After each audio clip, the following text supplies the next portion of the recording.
I am no other than Dhanifu Kareem Bey. But when I grew up, they used to know me as Raymond Cook, or had a lot of names.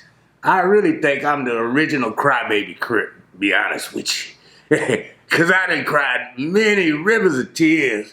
Kev Mac video, you know, this is for sure. Kev Mac video. Open your soul, represent your ghetto, baby. Kev Mac video.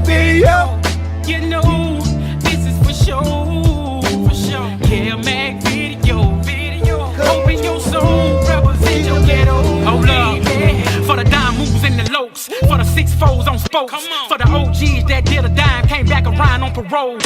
So I figured they got to be me first, but then they knew me as Black Dog. Well, some people would say, where that come from? Because about 3 of them, one from Venice, one from West Side over there, and they had a panther before us named Black Dog. We didn't know that, but I know the Crip Let's named all them other Black Dogs after me. I would have been Black Cat, but I couldn't because they had this brim named Gato. He was Black Cat. And the worst part about Gato is, guess what? His name was Raymond Cooks with S. So I ain't Gato. And everybody know I ain't Gato. I don't know if Gato claims to be a Crip. I heard he was a Panther or if he a Brim, but he was a Brim back then. And I know him personally. So I'm not Gato. I was named after Mad Dog Erskine Jones. And, you know, I was always in the black consciousness as a child from the Baby Panther element. So I was always talking that black shit and unity and all the good shit to keep the unity and love together. And if somebody touch you, we all coming. And if you ain't with us, we getting you now. All them slogans we use with a lot of rhymes that came from Raymond and the East Side, because they had some slogans that would unite you, like Crips don't die, we multiply. Well, we kind of like that slogan, especially if you look at the fact that the Crip element came after the destruction of the Black Panther Party, and that kind of left a vacuum. And Raymond and Tookie filled that vacuum. So if you were looking for unity, you could find it there. And really, the world, the way we see it, is a lot different than it was then, because a lot of groups that they say are anti-Crip now were Crips. But that's what the package is when you say, hey, introduce yourself. Ooh, that's hard to do. All right, let's go back to the beginning with your parents. Oh, no, that's... Where were they born and when did you guys come to LA? Well, I'll start with my father. He was born in Osawatomie, Kansas. And then they moved to Oklahoma, Tulsa. Then they got bombed and moved to Arizona. And they had some little mountains. When you lived in Arizona, they had a place called the Table. They had these mountains when the teenagers wanted to run away from picking cotton and stuff. This wasn't during slavery, but my father was, he said they had them picking cotton.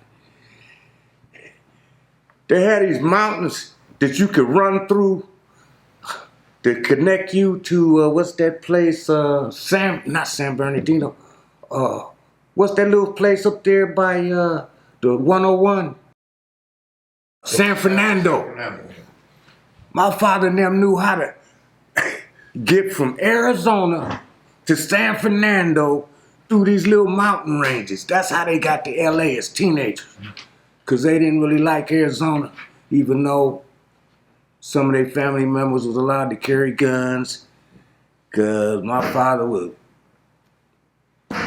Native American, they called him colored, something like that.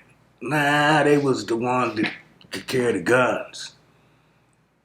So you guys got to LA by way of San Fernando Valley?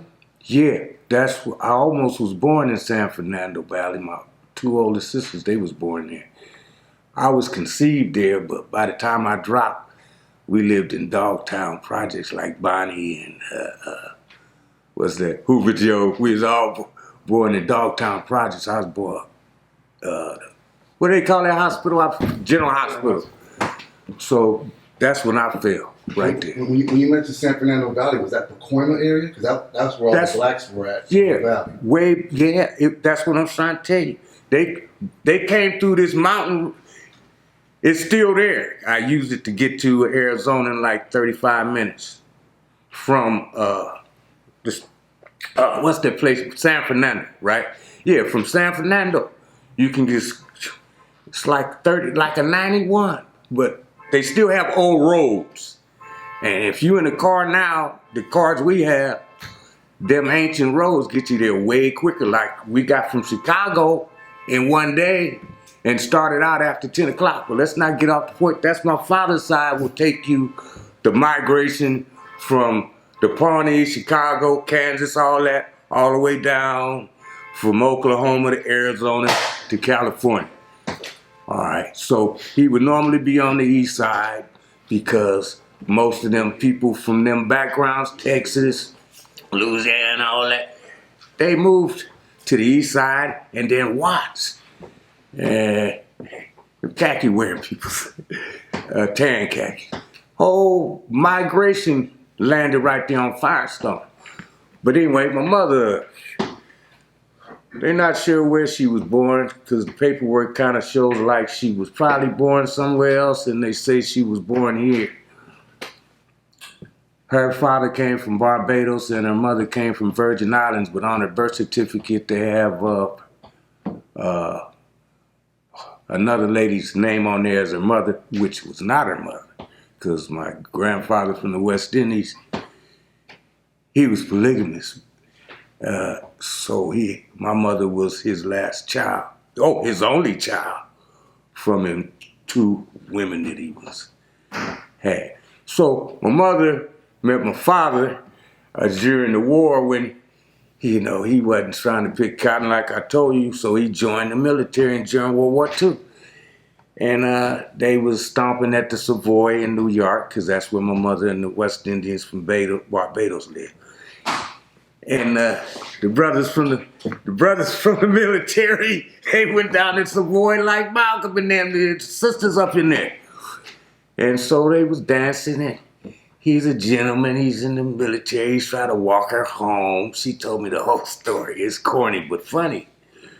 Funny that the time they grew up. So after he got out the military, he went back to New York. You got to stop off there anyway on the way back to the Midwest. And he hooked up, they got married, and came to Los Angeles. It was kind of terrible though, because they was farm laborers back then. They went to all those towns where black people was doing farm labor like Mexicans are doing now up and down Imperial Highway. And they took us to some of those places to see how they lived back then and how they got to California as black people. And you could feel something from the way they had the institutions they had to live in, like common kitchens, giant projects, and then you see these fields and you're like, damn, how did y'all do that? They were some rugged youngsters. So those are the kind of people who moved to Watts. My mother, probably one of the first West Indians in Watts. And my father, he had a skill now. He was a chef. He went to school for it. So he was scientific, but every time he tried to get a job, he was cool on the phone. When he get there, all of a sudden the job was taken. And this is Los Angeles. And my father really wasn't a dark complected type of guy, being a Native American. Hussein met him. So he could have blended maybe, but blended wasn't not in LA at that time. Not for him. And he was bilingual. When you say Native American, what tribe? And Yeah, all that? Pawnee. Pawnee Indians, the Osage, the bald-headed ones with the earring. The ones up there in Kansas. Kansas belonged to the Pawnee. They let white folks come. They told them don't bring slavery. That's where the war started right there. The Pawnee, they the ones who let all them people from the East Coast come into their place when they got chased out of New York, Delaware, and all that. That Pawnee. Yeah, so the Pawnees, yeah, they some ancient people. And they're colored folks. I don't mean to say it like that, but I have to tell you because some people think all Indians is alike. Some people don't even know there is Indians. And matter of fact, none of them Indians, because Indians is way over there. So what was they before they was called Indians is what we have to get into, because Crips is something more than Crips think. Slawsons know. All them people in Louisiana know something about them is different than the other ones. That's why they got the largest and strongest families. Now we're talking about the origin of the Crips. The Slawsons, Slawson Village, the culture of the people who made up Watts in the city. Back in the day when they was calling Bunchy Carter the Mayor of Watts or the Mayor of the Ghetto. Back in the day when people from Louisiana would send Geronimo Pratt all the way over here to back up Bunchy Carter just because he come from Louisiana, and he stands up just to back up Huey Newton because he come from Louisiana too. It has to be something in the element of our origin to make Crips so great. Now, I'm including Pyru. Y'all know y'all was Crips too, so stop tripping. Stop tripping. There's an origin to the Pyrus. The Pyrus happened to move on the street when they thought they was black. It was called Pyru. But did they know Pyramid Lake was built by the Pyru Indians? Do they know the Pyru Indians is actually some Chimish? Wait a minute, Mopar, goddamn. Do the history. They don't even know when they saying Pyru is really something that got to do with them. But you know how we were educated. We don't know shit. Before 1865, to be honest, most of us didn't know a damn thing. Now, fast forward. Crips came out of something that was destroyed and unified everybody that was divided before that point in LA. Blackstones really wasn't a factor. They were still coming in trying to, find their way. Crips united Slawsons. Crips united Gladiators. Crips united the Dale Vikings. Some of them groups didn't want to get on, like Bobby Lavender, little brother, he'd tell y'all this. Well, we fought with the Slawsons, yeah, because y'all was Dale Vikings. They can't escape. When I say they can't escape, it's like, whole lot of Crips come from the Bishop neighborhood before Crip. Why they tripping? A lot of people on the west side, they came from the east side first. Why they tripping? Only reason Crips really hit it off real good is because they slid in back when they was distinguished between Panthers and non-Panthers with the leather coats, Kenny Carter in there. And all of them, Big Bob, all of them caught leather coat bandit cases. And all the ones that would caught the cases for leather coats, all of them was 18 and over. Which suggests that we have to come to terms of who we are as a group. And I think we have. Some of us might be scared to really know that Crips, as children, we was thinking about trying to take over the world. Now, as a child, a teenager, you're permitted to think such things. But they started learning they had power in the control of the street. The streets control trade. They can't have Raymond rolling down Manchester, and when he hits cross Vermont and they see Ralph's Market open, this is free day today in LA. Don't let that happen. We had control of the streets, so they bribed us. And all kind of things that happen when you growing up as a child into manhood, into that. Now you have Crips to the grandparents. I want to rewind a little bit. Cool. More on you. Me. Okay, so you're born in Dogtown. Downtown LA. Yeah. Tell us about that and the schools you went to and how you guys went from Dogtown to South Central. Oh, we went quick. I was born in Dogtown, and the only thing I remember about Dogtown was the smell. Because I went back there after I got bigger. Mostly a lot of the activities that I experienced was downtown. Downtown was like a black city. Now it don't look like that. But you had a lot of so-called blacks in Ball Heights. You had blacks over there by, rich blacks over there by Dodger Stadium. Ooh, yeah. So what we did, just slid down Alameda to over there by, what do they call that, the Pueblos, right? From one project to the other. We skipped over the Pueblos and landed on Bandera, Fur, Holmes, and them streets. And stayed there until 64, just before the riot. Then we moved on Figueroa. What was going on in the Pueblos back then? Oh, well, it depends. Like, let's get a period from 62 to 64. You got to imagine, I'm like going to elementary school. I went to Alexander Graham Bell Elementary for kindergarten, maybe to the 2nd grade. And most of the people I went to school there with would eventually become known as the Avenues, like Boo in there. I remember them Negroes in arts and crafts.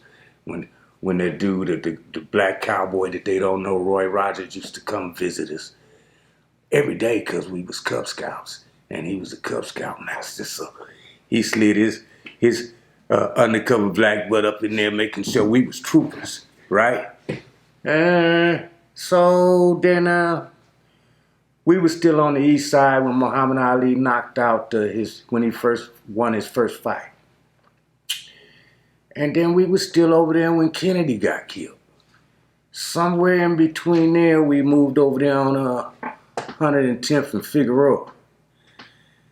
And Denver wasn't a gang, but that's the little youngsters live up and down Denver that they call Denverland. That was their little turf right there. Coming from the east side, you know, I ran into people like, what's that fool robbed me when I was in kindergarten? Raymond Burns. That's an avenue name, isn't it? He the one supposed to slap Raymond, made Raymond cry. Well, he robbed me, him and his friend, when I was in kindergarten for them donuts. I walking across Firestone with that big box. And I'm trying to make it to her house on a block away. They hit me right by the tunnel. Give me that box. Hey, how I know it's Raymond Burns? Because the fool with me, give me that box, Raymond. I'm like, I ain't never gonna forget that name. I went home. My mama just got off work for working at the post office downtown. Night up, what they call that, midnight shift. So I walk up in there and tell her she laid down. Because Pops, he gone right by now. In between. Mama, they just robbed me. She reached over and said, good, son. Ooh, yeah, that put a click on me like, God damn, Daddy gone. I get robbed. My mama says, that's good. I understood she was asleep. But another thing I understood, she couldn't protect me. Another thing I learned in between 4, because I went to kindergarten early, and 9 was you really couldn't come off your porch if you didn't kick somebody behind. Or where we lived. They were squabbling. You understand? If you couldn't fight, you made them go in the house. And you ain't going in the house. Had all them pretty little girls out there and some cool dudes that you know you want to play like everybody else. So when you come off that porch, you got to be ready to rumble. Brrr. I watched a whole lot of Batman, whole lot of them gangster movies because they was our babysitters. So I had an idea and we had trees. So I could do a monkey on your ass real quick, jump up in the tree, Negro coming and go bang, So stuff like that was happening. So when we got to Figueroa and 110th Street, I was putting checks on bullies. Not that I was big or nothing. I just didn't like people bullying people. So I started whooping their ass all up and down 110th Street, just looking out our window and seeing people stepping to people on an illegitimate manner. I'd be big mouth, nigga. I was a big mouth. Leave them people alone. You know, I was just a big mouth. I get my ass whooped for doing wrong. So when I went to school, if somebody was cheating, we tell them, you cheating. No, I ain't. You cheating. All right, nigga. He's still cheating. I'm whoop your ass. I was getting in trouble in school for that. Went over there to the different neighborhoods, regulating. I know I was regulating. I just said, why you picking on them? You know, that kind of stuff. Well, what you gonna do?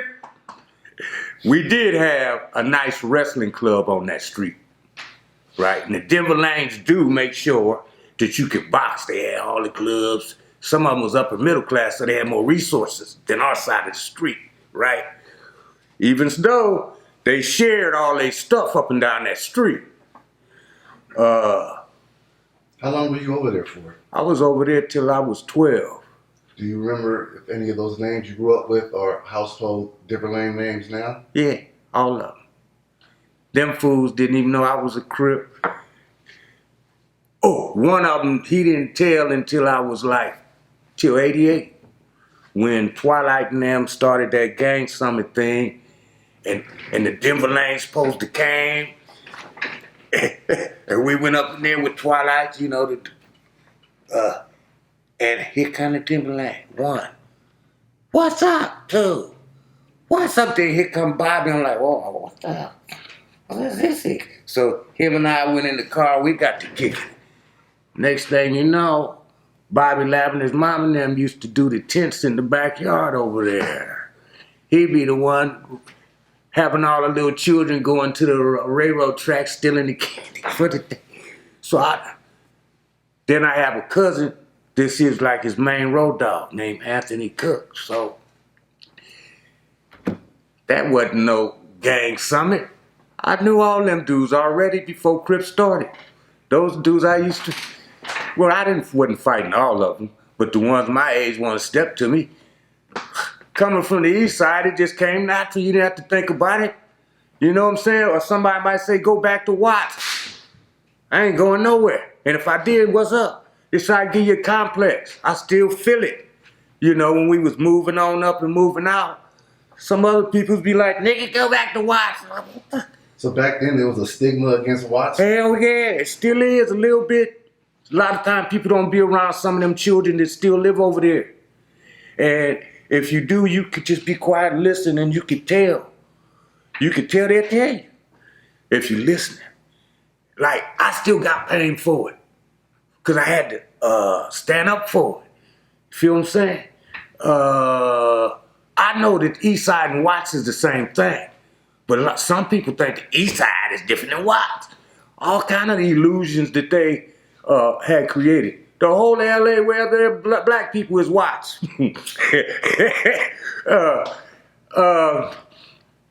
And when I went to the West Side over there, most of the Denver Lane leaders, they didn't know I was a gangbanger, except maybe 1 or 2 people, and they jammed me when they seen me. Then when I seen them in college, they like, damn, how'd you get so buff and intelligent? Ain't you the same one was mad at me when I was banging hard? That's how I got like this. Oh, Ray Field, he went to the Olympics, a triple jumper. Ray Field Dupree, I gotta get a name. Why are you mentioning his name? Who's this? Well, he was a triple jumper. He wasn't from Denver, but he was over there, and he was a formidable young man, an older dude who could regulate in the neighborhood. And once I started banging, since he knew me when I was, 9, he jammed me up on the bus one time because he knew me. Everybody else was scared because when I got on the bus, back in that time, I kind of resembled Tookie, some people might say, including Tookie at the time. That's why he was always on my ass. So when I got on the bus, everybody was terrorized. And he back there like, Raymond, nigga, what the hell is you doing with that earring in your ear down there? Dude, I'm like, man, I don't want to knock you out. You know what I'm saying? I gave him respect, but 5 years later, he sees me in college. And I'm like you over there. He like, damn, how'd you get like that, Ray Ray? I'm like, I ain't say nothing to him. Like, man, when you cursed me out, thought I didn't know what was up. I was on my warrior page. That's what was up. It scared your ass. That's what you get. Hey, so look, so after 12 and after you moved from the Denver Lanes, where do you land at? Bonza. Is this where the Crippin history starts for Raymond Cook? Nope. I mean, well, that's what street we lived on when Crip started. Okay. But when I moved on that street, Crip wasn't there yet. Crip on that side of town was a byproduct of Reese turning into Bethune. And so when Reese became Bethune, you had Broadway Brim rolling up and around there. Now, the Broadways was Bulldog and the Brims was Chili in there. So when Chili snitched on Bulldog, the Broadways became Crips with Raymond and the Brims remained Brims. All right. So during this time, Bonzilla is a Slauson offshoot. It's a Slauson gang. Lafayette, Skillet, all them hang around 68, Bonzilla, Strella, all that. So I got inducted into the Bonzilla crew, and they used to be an a cappella group on Bonzilla. Stanley, all them, some famous people. They were Slausons. So we used to go to the record hop, you get all sharp and stuff down there at Sportsman's, and they do their a cappella and gambling. So I was a Bonzilla boy by I was 14, but at the same time I was a baby Panther. I had to walk my sister up there on Broadway to be with her because she was attracted to John Huggins. What year are we talking right now? We're talking 1968. All right, by 69, Crips start coming out. First it was the Pygmies. Now they call them Jordan Down. But the Pygmies was like the first manifestation of the Crips that came on the scene. Then the Crips wasn't Crips yet. When you say this, you're saying this after Raymond kicked it off? Raymond Washington? No, this before then. See, most people say Crips started in 1970. Then the West Side say 71. Jamil Barnes, Tony Stacy, those, or maybe even Verdi Swan. You definitely had Crips in 69. Tookie and them was with him. By 70, Tookie had his own stuff. That's what Bonnie could tell you. They didn't start in 71. That's why I was telling you earlier. What happened in 71 is a good photo op if you're trying to get off death row. See, we started this because people was beating up on decent people, and we had to go over there and put them in check. I said, no, you didn't. You see what I'm saying? We knew Bimbo was the leader of the Crips on Bonzilla. The two leaders of the West Side was Bimbo and Tookie, just like the East Side, Raymond and Bulldog. All this other stuff, that's later. The foundation of that is that. Bimbo's people spun off the Bonzilla Crips, and basically K-Dub, Calvin Woods, Too Cool, Tony Stacy, Lil Joe, all them was the junior high school children that was on our street we used to play football with when we came home from school, in the street. And we khaki down, they like, what's that? We like, hey man, this Crip thing, man.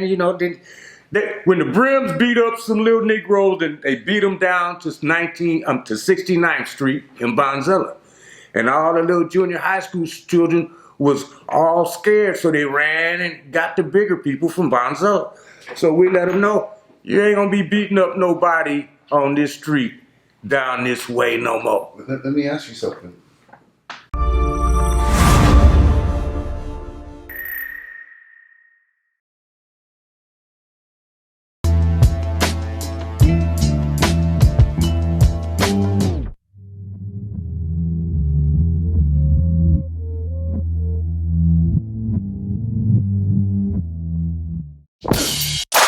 This is Los Angeles.